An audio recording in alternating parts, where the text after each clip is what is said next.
Welcome to the second video in the series. Now, if you're on this video, that means you watched the first one, where I broke down the simple recipe and essentially how to get you into a good shot of espresso right off the bat without needing to really understand anything. But now it's time to put on our thinking caps. We're going to understand what's going on. This is a very unique machine with a lot of capabilities, bringing out variables that you may not have considered before when approaching espresso extraction.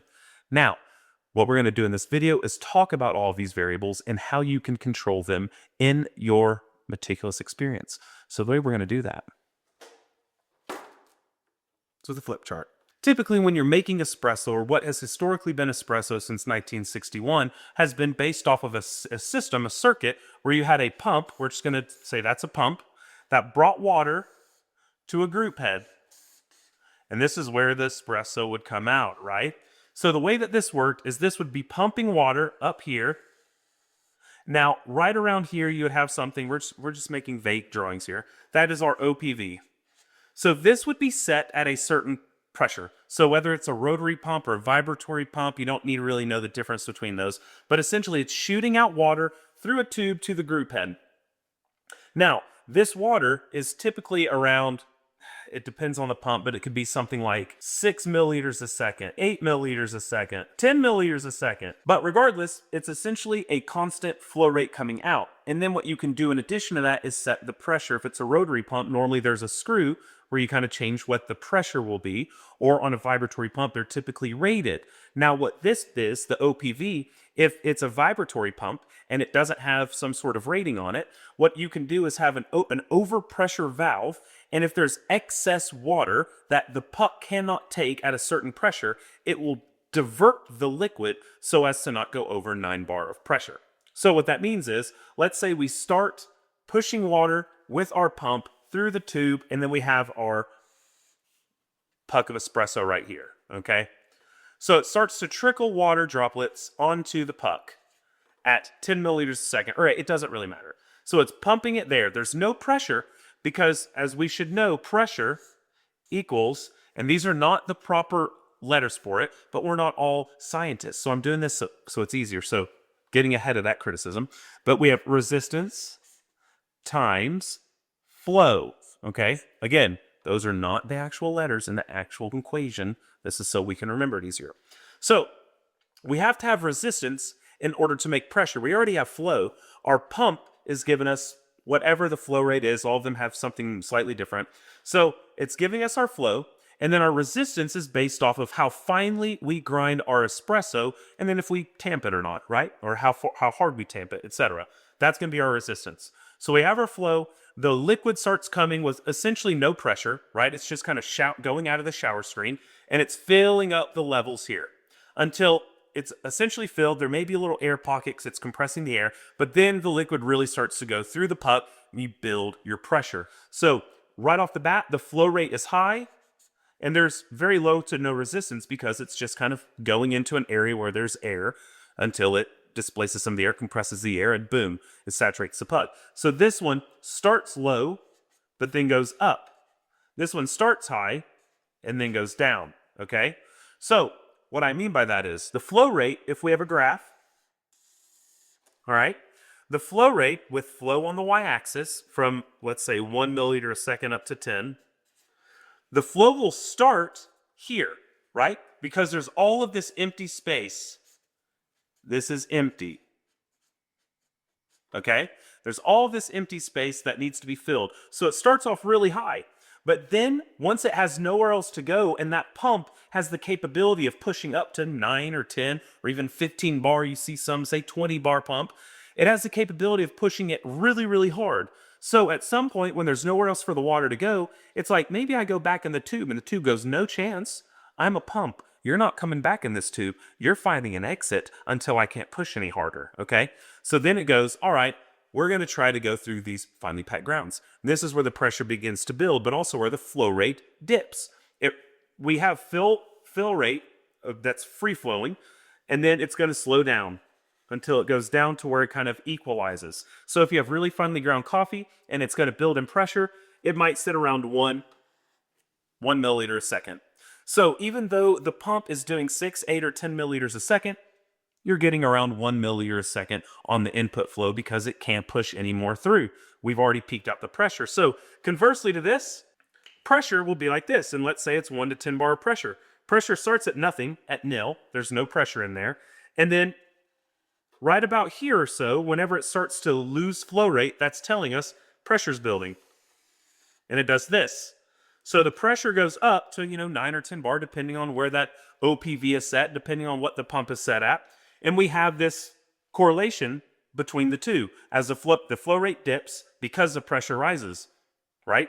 So what happens throughout the extraction, this is why we're even talking about this. This is all knowledge that's necessary in order to understand some of the concepts we'll be going over later. But what happens over time is you'll see that the flow rate begins to increase again. And what do you think happens to the pressure? If the flow rate is increasing, let's think about the equation. If that flow rate goes up, okay, then we also have a decrease in pressure, okay? So we have this decrease in pressure.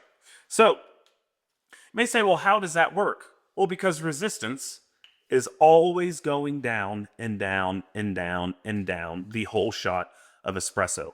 So we are continuously leaking resistance throughout the entirety of our espresso extraction. Right when water touches it, resistance starts going down essentially, okay? We're speaking generally here, but for the most part, it begins to lose resistance almost instantaneously. So this is leaking, flow is going up, and flow goes up, but to a limit.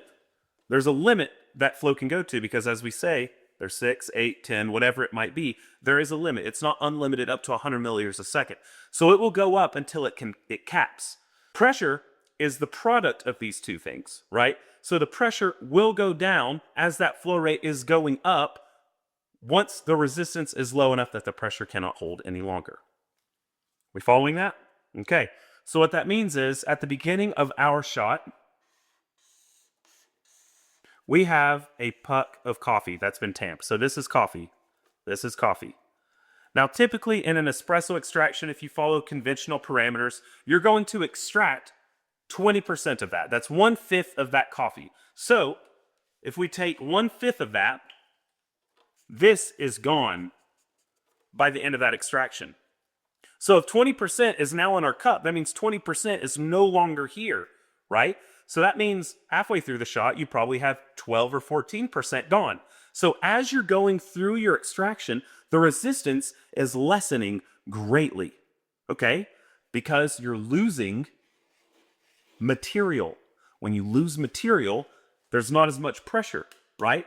So if you were pushing through 20 grams and you lose 10%, now you have 18 grams of coffee in here. 18 grams of coffee is not going to put up as much of a fight against incoming water as 20 grams can of the same grind size.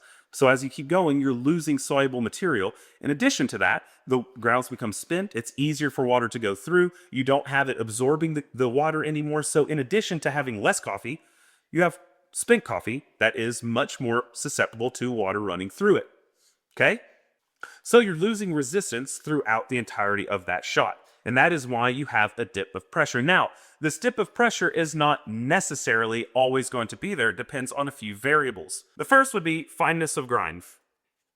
Now, what fineness does is it increases the puck integrity, right? So the finer we grind the coffee, the less space there is between the coffee, the more surface area is open, but the harder it is for liquid to go through. That's very intuitive. If you have really tiny particles, water won't run through as easily as if you've had really fat, coarse particles, then water runs through quickly. So if you go really fine, it is going to maintain pressure longer because you're giving it kind of an extra step of resistance. So more finely ground coffee will have a higher inherent resistance than more coarsely ground coffee.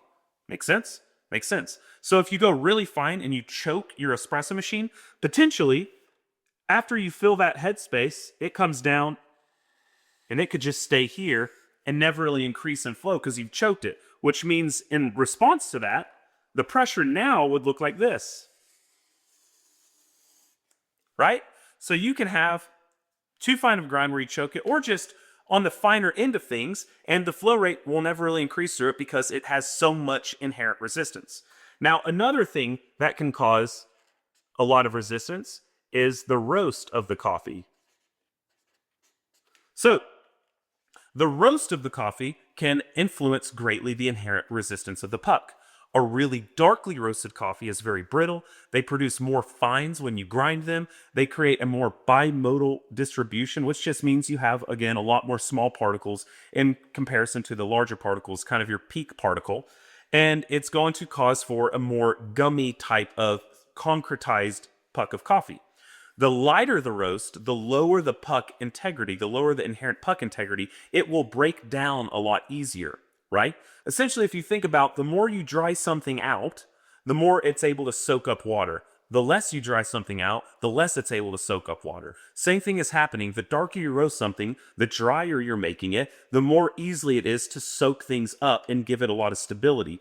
The less you roast it, the less you heat it up, the less capability it has to take all of that water coming over it. So when we're talking about roast, you could also have something that the flow rate does increase some, and over time, you'll maintain 9 bar the whole time because that puck has so much integrity that it's not really, even with the losing of the soluble material, the amount of fines in there that could be migrating through the bed can cause some late stage resistance. So sometimes you'll even see something like this where it comes up, it hits 9, it begins to dip a bit, and then it can slowly come back up near the end. And the reason for that is you have fines in your bed, these little green fines, and as water's pushing down, those fines can accumulate at the bottom. Now, this has had a little bit of contention in, some, I guess you'd say, modern coffee theory, but the overwhelming evidence points to something like this. In fact, even 50, 60 years, or 40 years ago, I guess, Illy put in his book an experiment that showed fines migration really well. But you can also see it happening in things like convex baskets, where about halfway through the shot, it almost chokes due to the accumulation of fines near the bottom and the small exit amount. You have a really fast flow rate at the beginning and almost chokes out even with really coarse grounds. So near the end with darker roast, those fines can really cause a blockade, which will give a lot of resistance that isn't just from soluble material in the coffee. So resistance has a lot of different things that can really affect it. Now, the next one is the coffee itself. So we'll just put the coffee. Now, what I mean by the coffee itself is you could have a really lightly roasted washed Ethiopia heirloom versus a lightly washed Pacamara. A Pacamara is going to be a lot more soluble, and it's going to require a coarser grind size in order to get you a shot that you might be expecting on a typical machine. Whereas with that Ethiopia, you may have to grind a whole lot finer. Even though Ethiopias do tend to produce more fines, you also will find that you'll likely need to go even finer because they are less soluble than these Pacamaras. So a Pacamara is a big bean versus Ethiopia heirloom, which can be quite small in comparison. So these are a lot more brittle, similar to a darker roast, and so it tends to be a lot more dense coffee with that heirloom, making it a bit harder to extract. In addition to that, when you have something like a big Pacamara or a Gesha or a Sidra, what you have is a higher puck integrity than if you were to have the same roast level of a smaller, more dense bean. All of these are going to affect the resistance of that puck. All right. So puck integrity, puck resistance, understanding how that works is integral to really understand more advanced mechanics and processes when it comes to espresso extraction. Let's move on to the next page.